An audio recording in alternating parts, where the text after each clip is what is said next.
Hi everybody, today I will show you how to upload HD photos on WhatsApp status. So let's begin. First, open WhatsApp and tap on the Updates tab at the bottom. Then tap on the camera icon or Add Status button to create a new status.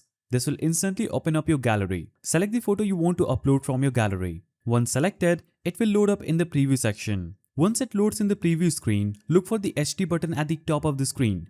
Just like when sending a photo in a chat, tap on it and select HD quality. Now you can add any text, sticker or emojis on top of your photo if you want, and once you are happy with it, tap the send button to post it as your status. Your contacts will now see your status in full HD quality instead of the compressed version WhatsApp normally uploads. Now one thing to keep in mind, even with HD turned on, WhatsApp still applies some level of compression to status photos. If you want zero compression, make sure your original photo is already high resolution before uploading, as that gives you the best possible result. So that's how you upload HD photos on WhatsApp status. If you found this helpful, subscribe to the channel and leave a like.